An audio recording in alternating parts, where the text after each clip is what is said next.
Okay, the initial screen you see should be your login, and you are going to use your username, which is the first 4 letters of your last name and the first 3 letters of your first name. Your password will be 1234, and then you'll be required to change that right away. BHSSC is your company code.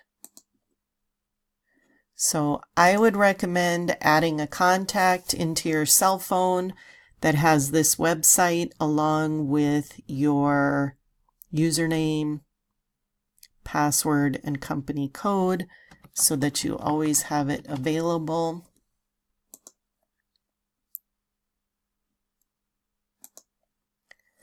Okay, so once you have that changed, then the first screen it's going to open you up to should be you. And then you can search through your staff by using this little search button with the magnifying glass. And then this should be all of your staff listed. Now, this initial login, you will want to make sure that all of your staff are listed. If you're a director, you will more than likely have everyone in your program listed here.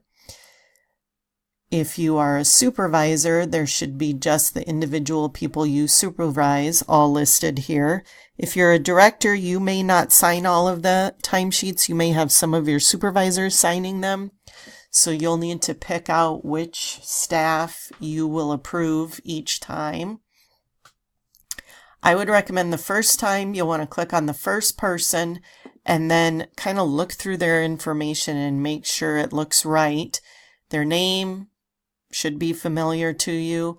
The department, you'll want to make sure this is going to be the default department for this employee. So all of their time, or the majority of their time, should be going to this department. Now, you may have staff that work in multiple departments. This will be the default department. So this is going to be what comes up when they make their punches by default. And it should be the program or department or funding source that is the majority of their salary and time is going to. If it's not, let the business office know and we can get that changed. Also, employee class type is very important, and you should be looking at that every time you sign a timesheet. Your Class 2 staff should always have 40 hours for every week. If they don't have 40 hours, they should be using annual leave or sick leave to get them to 40 hours, or should have a paid holiday. If they don't have 40 hours every week, then they are probably in the wrong classification. So Class 2 people should always have 40 hours every week.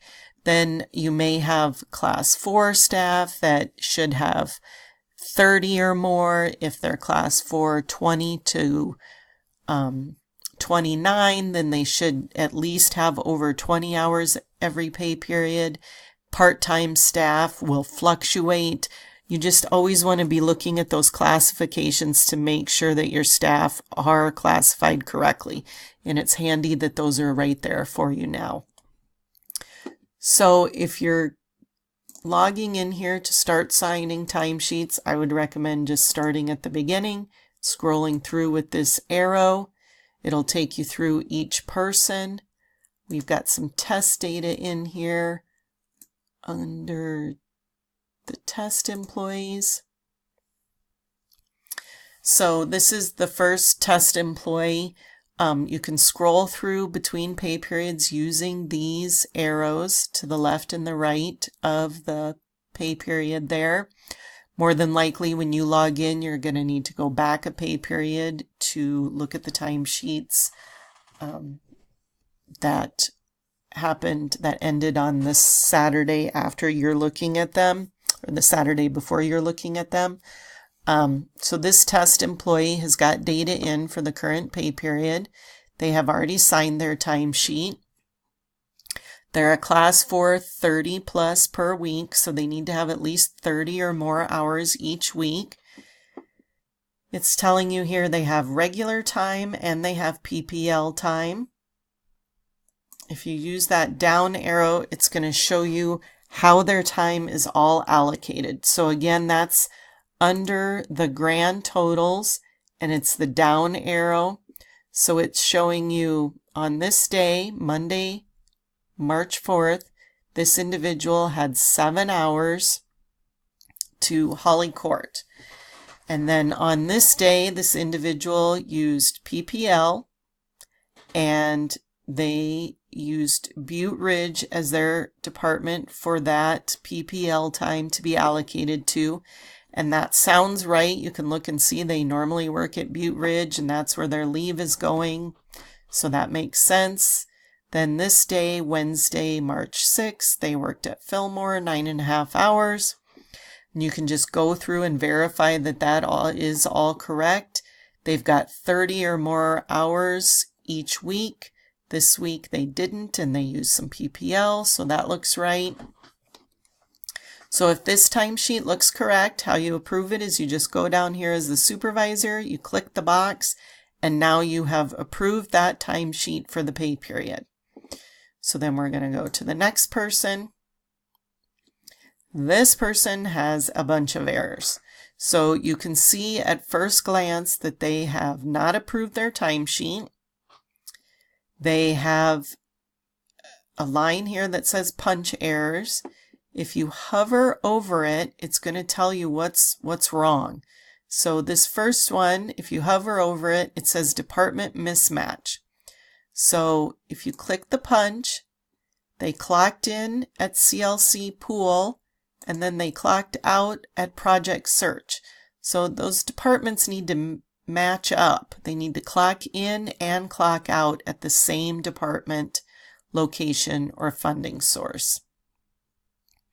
So that's one of the errors. Then this error, missed punch, you can see that they clocked in, but they never clocked out. And down here, they've got a leave. If you hover over it, it's jury duty. So they're saying this is time, this is a day and a time that they normally would have worked. They normally were scheduled, but instead they were called to jury duty. So they added 5 hours of jury duty to their timesheet. You'll want to make sure that that's correct. Now let's say you happen to miss all these errors on this timesheet and you go to try and sign it. It's going to let you know that this timesheet cannot be verified because it contains restricted errors. So until these errors are fixed, it's not going to let you sign this timesheet. So at this point, you'll need to contact the employee, have the employee fix these errors. You can help them out, let them know what's going on. If this jury duty needs to be taken off or amended, let them know what that is. Then they'll need to sign the timesheet, and then you can go ahead and sign the timesheet. Now, if there was a family emergency and this individual was not around to sign the timesheet and you were going to fix it for them, you can do that. You're going to punch into this first one, CLC Pool Contracted Services. The next one is Project Search. Let's say that one needs to be changed. You click on the department.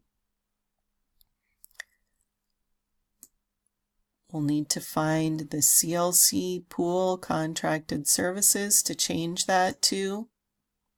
It's right here. Then you go here in the right-hand side and update.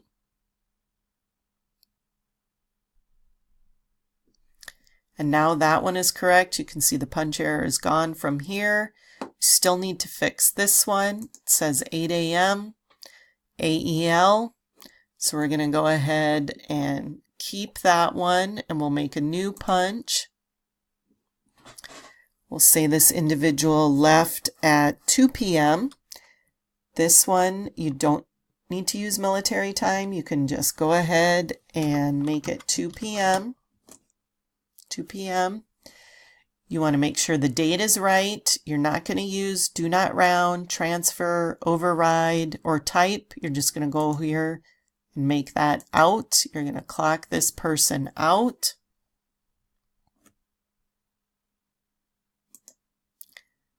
And you're going to find the department that they had clocked into. I believe that was AEL. Create that punch. So now you've got an in and an out. You see the punch errors line is gone, so those punches are good. You verified that they did have jury duty. They would have normally worked, but they had jury duty. So you've corrected all the punch errors.